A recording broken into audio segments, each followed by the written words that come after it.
Welcome to Double Drivel, an NBA podcast.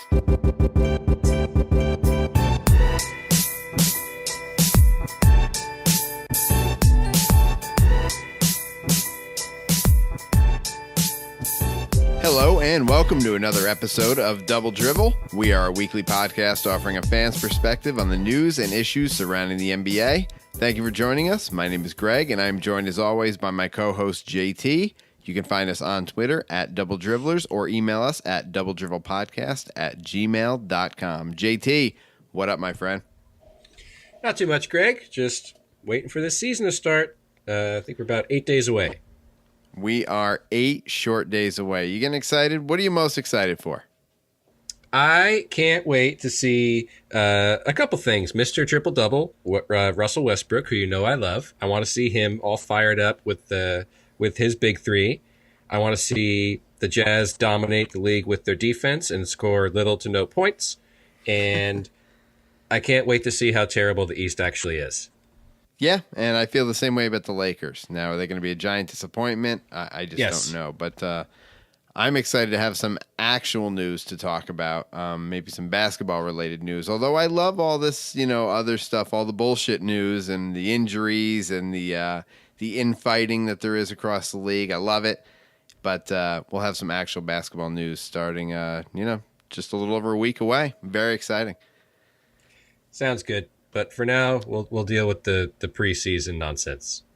Yes, but not the actual preseason itself, because I know we both don't like to actually talk about or acknowledge the preseason. But one thing that has happened in the preseason is a lot of injuries.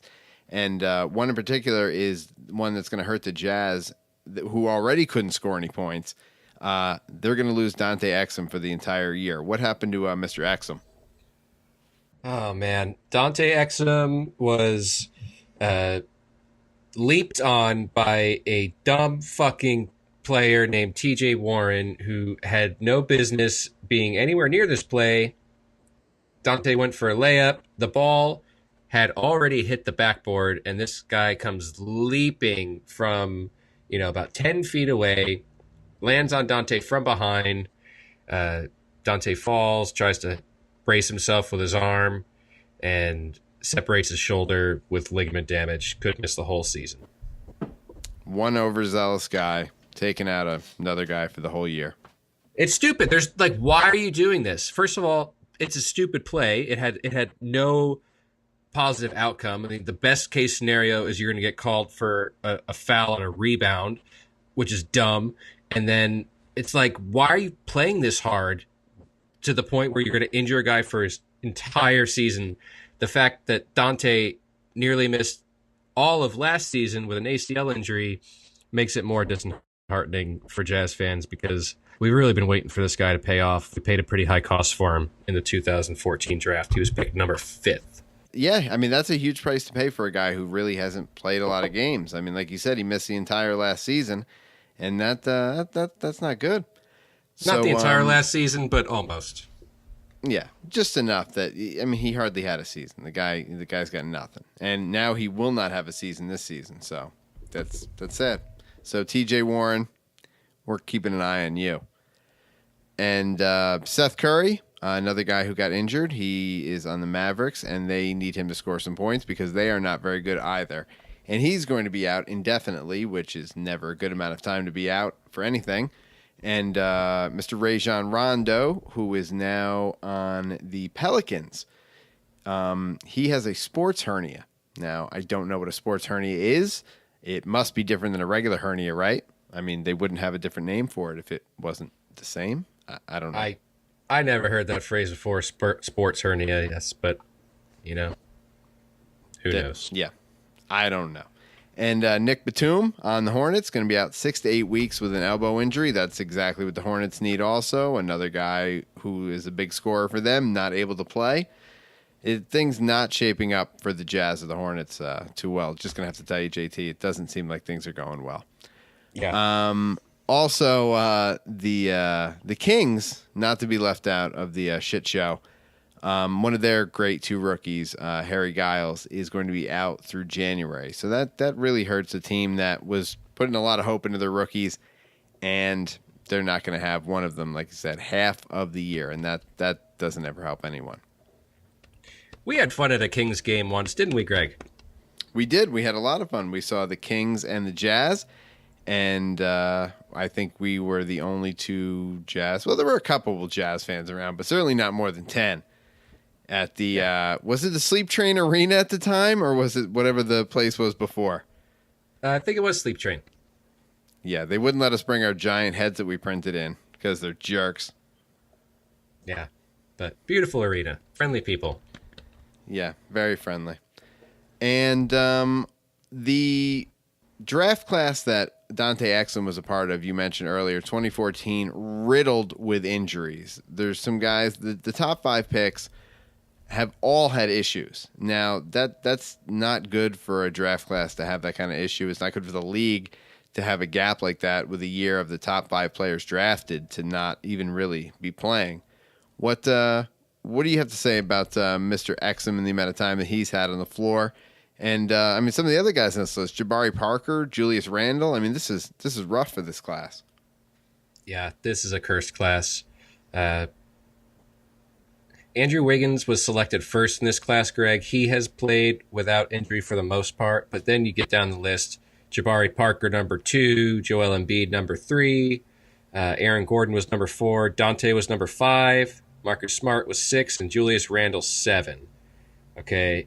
And 5 of those 7 guys have missed significant game time. I mean, you just can't get past how many games they've missed. Joel Embiid has played 31 games, Greg, out of a possible 246. Yeah, that's awful. Dante has played 148. Randall's played 156. Jabari Parker 152. And that's a lot of games missed for such young players, you know? Yeah, they all had a lot of potential, but they haven't been able to reach it because of all the injuries. And the other person you named who wasn't injured or hasn't been is Andrew Wiggins. And that guy has a contract extension he is not signing. It is sitting on the table, and he is just letting it sit there. And that is driving me nuts because that guy is not good enough to just leave a contract sitting there unsigned. So he's got quite a set on him to be leaving that out there like that with the Timberwolves. He should be re-signing like our good friend Joel Embiid did. Now, Joel Embiid, someone who I am completely tired of. I don't want to talk about. This guy is in your face all the time. Like you just said, he's played 31 games out of 246 potential games. I don't want to hear about this guy. I want to see the next things on the court.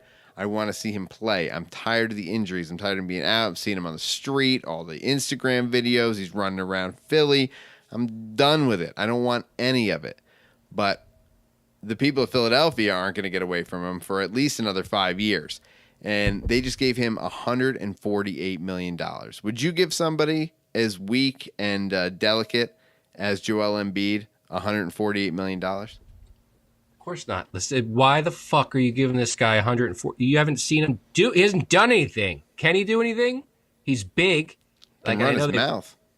They value big men, but honestly, the most I've seen of this guy is been the past couple of weeks with the videos you said about he's like running around Philly in the middle of the night, and then he's playing tennis or something in the middle of the night, and people got videos of this. 31 games is not a big enough sample size to write a check for $148 million, Greg. That's reckless management from the 76ers. Yeah, he made $50 million of that just in self-promotion. My God. So, well, it's their money. I mean, they've spent it poorly for years now. You know, what's another decision like this? At least this guy has potential, right? So they've given a lot worse guys money. While we're on the Sixers, Greg, have you seen Markelle Fultz shoot a free throw? I have not. I saw a comment or two on Twitter about it, but I didn't actually seek out the video. Is it awful? It's bad. I mean, it's bad, Greg. He launches the ball. his whole setup like takes place from his shoulders and above, if you can imagine that.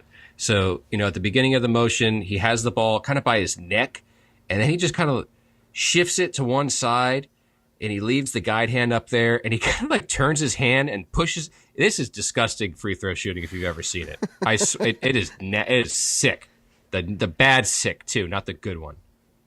So have you watched him play very much otherwise? I mean, even have you watched him in interviews? Have you watched anything about this guy? Because he just doesn't seem like he's all there. He just seems a little slow, a little out of it.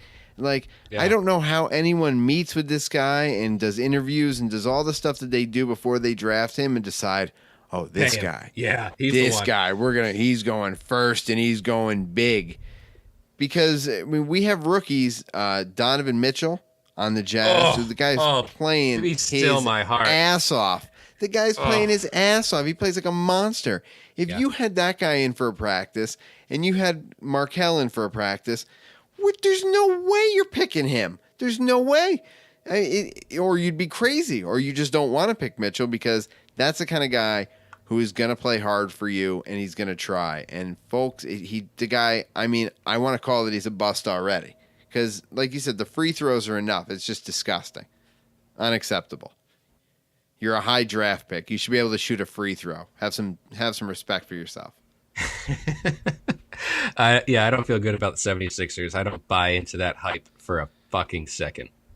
I kind of started to. They have my best friend, JJ Redick, who, one of my favorite players in the league. And, I really thought that they were going to have something this year, and I started to get on the train, and now it's not. It's bad. I don't want nothing with Folks or Embiid. I don't want none of it. Yeah, I'm with you. All right. Well, somebody else who had a little problem, or two guys that had a problem recently, were Jeremy Lin and Kenyon Martin. Now, Kenyon Martin has one of my favorite nicknames, and do you remember what that nickname is? I do, Greg. KMart. Yeah. So my man KMart, who I will, I will refer to him from this point on as affectionately. KMart. Quite affectionately. One of my favorite nicknames, like I said, ever. And Kmart had some issues with Jeremy Lin's hair. Now, preceding any of the comments that he made, and I didn't realize it until this all came out because it made it a much bigger deal, obviously. But Jeremy Lin had already talked about this in the rag known as the Players Tribune. He had already come out with an article and talking about his hair and, why he has dreadlocks and everything. And it was kind of long, and I didn't want to get into all that. But Kenyon Martin took some issue with it, and we have the clip here. So I'm going to go ahead and we'll play the clip of Kenyon Martin. Let Kmart speak in his own words. Okay. So, my last post, man, like, do I need to remind this damn boy that his last name Lin? Like, come on, man, let's stop this, man, with these people, man. Like, like, there is no way possible, man, he would have made it on one of our teams, man, with that bullshit going on his head, man. Like, come on, man. Like, somebody really need to tell him, like, all right, bro, we get it. We get it, like, you want to be black. Like, we get it. But the last name is Lin. All right? I'm out. All right. So, there's just so much there. I mean, spicy. It is spicy. It's very spicy, and it doesn't need to be. It never needed to be made. If you find yourself, whether you're an athlete or a person or whatever, and you are holding a phone or a camera or anything at yourself, and you are talking about someone else's race or anything to do with race, just go ahead and turn the phone around, hit stop, hit the little trash can to delete, and put your phone down.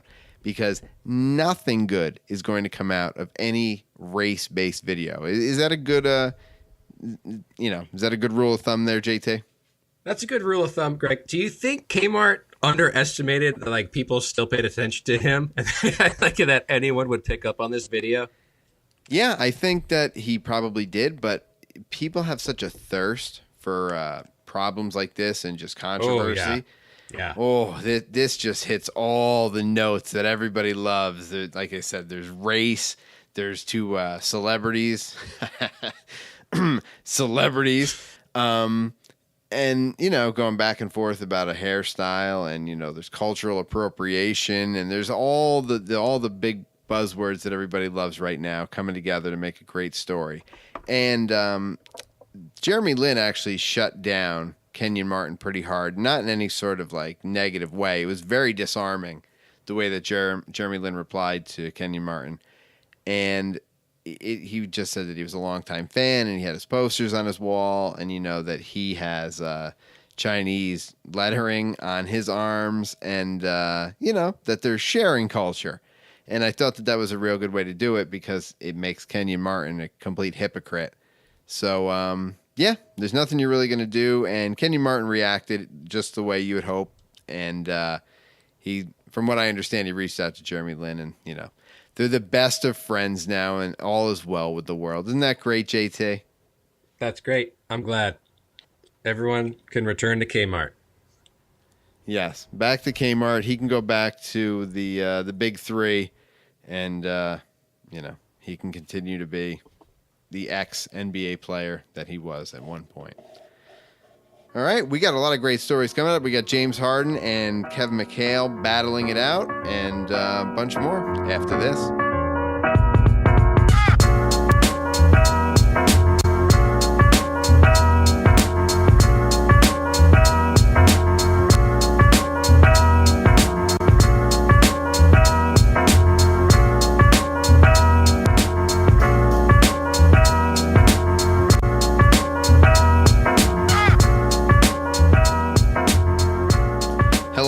Welcome back to Double Drivel. Thank you for joining us. I'm Greg with my co-host JT. You can find us on Twitter at Double Dribblers. All right, JT, we have a great story here, and it's great because it's a former coach and a former player going at it. It is James Harden and Kevin McHale. Now, Kevin McHale accused James Harden of not being a good leader. Do you think that James Harden's a good leader? Is that something you think of when you think of James Harden?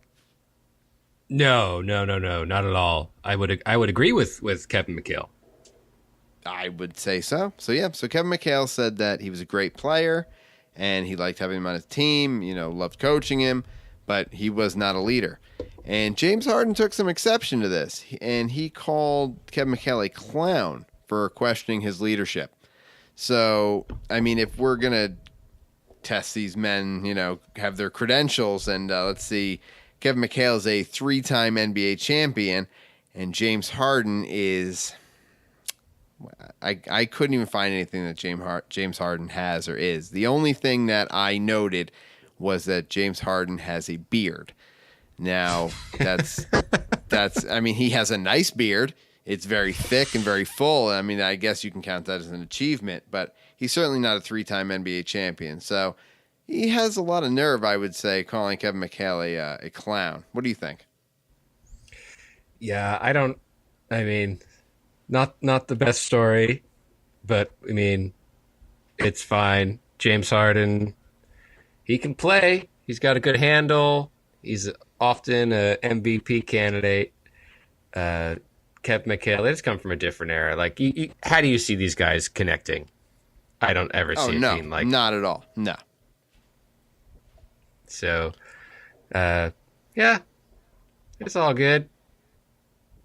They were both excellent 6 men, though, at some point. I mean, Kevin McHale, that's where he really shined in his career, and James Harden was that in Oklahoma City. So you'd think that at some level they could have bonded in some sort of way, but I don't think there was a lot of desire on either of their parts. I mean, Kevin McHale never seemed like a real enthusiastic coach, and James Harden never seemed like a really enthusiastic student. So I don't think that was the best combo. But they have Chris Paul there now, and you better be goddamn sure that Chris Paul is going to take charge, and they won't have to worry about someone leading the team, because Chris Paul, he's grabbing that shit by the balls, and it's his. So do you disagree with that at all? Yeah, a little bit, because you don't know what the dynamic's going to be, and you don't know what the rotation's going to be. Chris Paul could lead the team, but it's kind of hard to do that right out of the gate with a new group of guys. I would imagine, and he's a smart guy, Greg, and he knows how to understand the dynamic of a locker room. I think so. I think Chris Paul will take lead when it needs to be, when there needs to be someone to take that position. Perhaps he could lead a second unit, or when Harden's on the bench. But I do think it is Harden's team more so than Chris Paul's. Yeah, I'm just wondering how that's going to change or how it'll evolve over time, because Chris Paul is not going to take a back seat. There will be no second team Chris Paul. That's just not. That was probably half the problem with the Clippers. I mean, that's what you always heard, that he was just very much about him and what he wanted to do, and he's a tyrant. So we'll see if that was just the Clippers culture, or if Chris Paul really was an asshole. So more to come on that. But one person who has proven not to be an asshole, who I think would maybe get stereotyped as one, would be J.R. Smith. Now, J.R. Smith had, I think, the clearest head about the All-Star team and the picking that they're going to do with the two captains. And J.R. Smith actually went out and said that he doesn't think that they should put it on TV and that it's a hard situation to put guys in.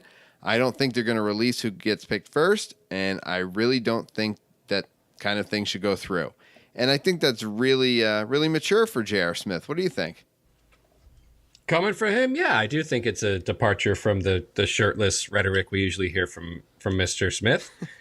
But he's Mr. Good Times, you know? He is Mr. Good Times, and I do think he is a pretty decent guy at heart. But no shit, J.R. Smith. Like, I think that's exactly why they're doing this. Like, they know that. The league brass know that, and that's something they need, because All-Star Weekend's been pretty boring, you know? So, yes, we agree, and no shit. Yeah, they're inserting some drama in there. And, yeah, it's going to do them good, they hope. Maybe even if it's at least for a year, it gets them some ratings, and that's all they care about. So we had yesterday a strange thing to make it into the news, but it only made it into the news because something terrible almost happened for Oklahoma City. Oklahoma City almost lost to a team called the Melbourne United. Now, I've thought a lot of things in my life, but I didn't think I would ever be talking about the Melbourne United of the NBL of Australia. And they played in Oklahoma City on Oklahoma City's home court, and they went right down to the final play, and Oklahoma City won by a score of 86-85. Now, their stars played.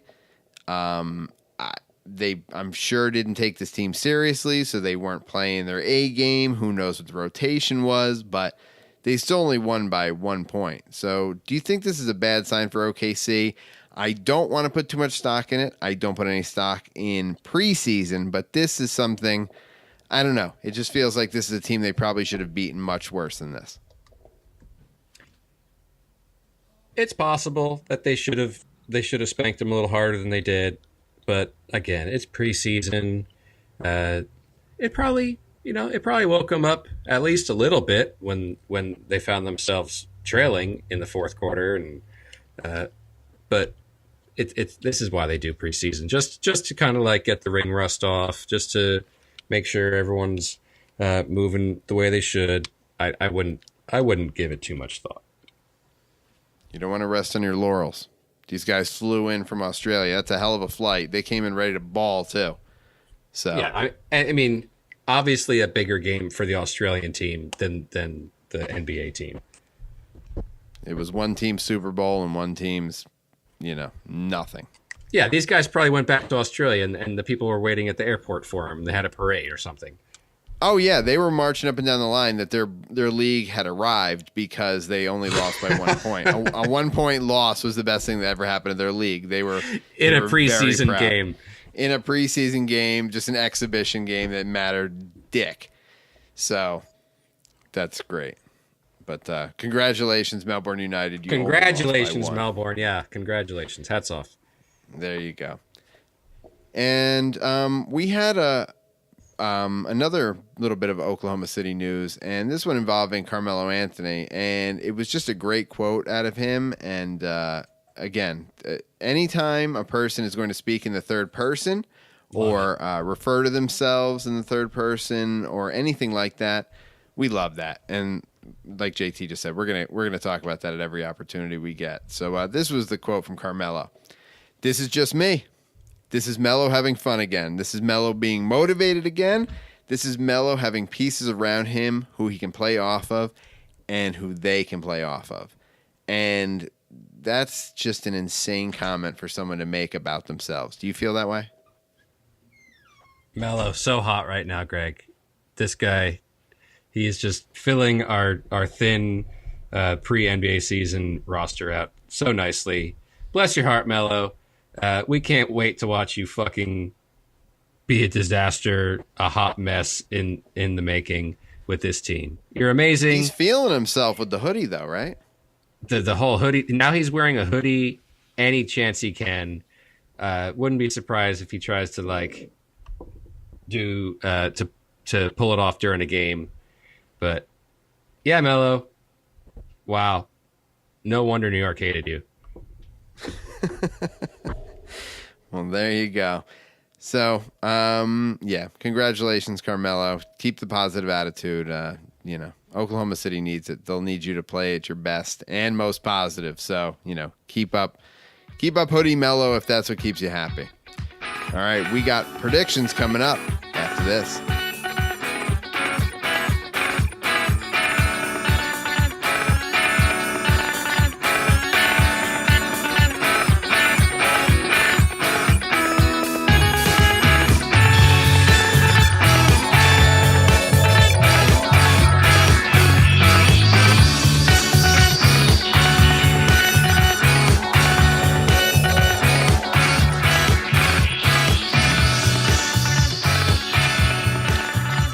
And welcome back to Double Drivel.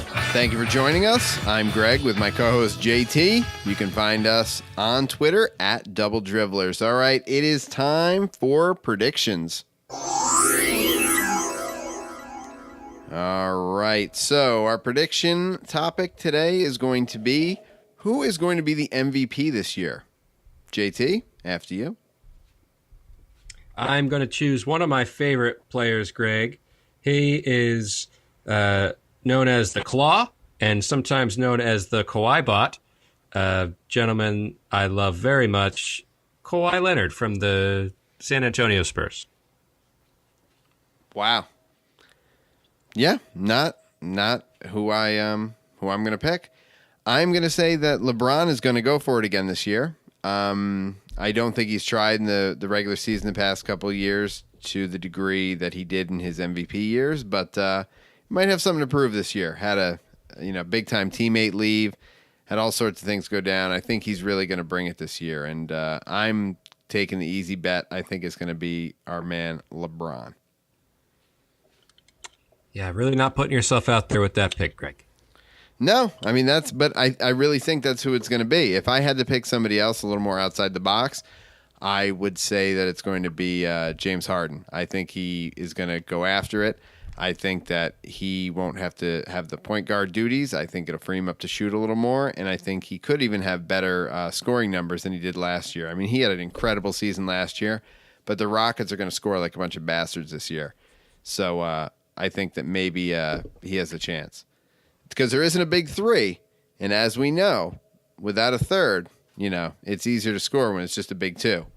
The third wheel always gets deflated when it's a big three. So you're picking LeBron, but if you had balls, you'd pick Harden. Yes, exactly. Word. But if I prove to be right, then it doesn't matter if I had balls or not to pick LeBron, because it's not like LeBron gets it often. He hasn't gotten it in a couple of years now. So, I don't think it's that ballless of a pick. Disagree. Go ahead. It's all good. Yeah, no. Do you really think Kawhi could possibly win an MVP? I do. You shit. I do. Who's voting for Kawhi, though? Seriously, who is actually going to vote for Kawhi Leonard as the MVP? I mean, it's always a good thought, oh, yeah, no, he's really, really fundamentally strong, and, he's got a good shot, a good defense. Who's picking that? You're picking Flash, and he is the most unflashy guy on earth. Time will tell, my friend. God, guy's a bricklayer. He's about as glamorous as the guy who made my chimney on my house. I mean, he's a great player. I mean, I love watching him, but I just don't think MVP when I look at that guy. But that's why we call it predictions, don't we? That's exactly right. All right. Had a lot of fun today. See, we didn't think we had anything to talk about. We were worried about content, but here we were. We got through the whole episode, and we had plenty of stuff to talk about. Yeah. Nice steaming pile of conversation. I know. We'll be in the basketball territory before you know it, and that's where you feel more comfortable, and that's what you like better. So I'll be happy for you when we're talking about basketball too, and not just the garbage. Sounds good. All right. We'll be back next week with another episode. In the meantime, you can follow us on Twitter at Double Dribblers, or you can email us at doubledribblepodcast@gmail.com and subscribe to the show on iTunes, Podbean, or Google Play. Thanks for listening, and until next week, see you on the internet.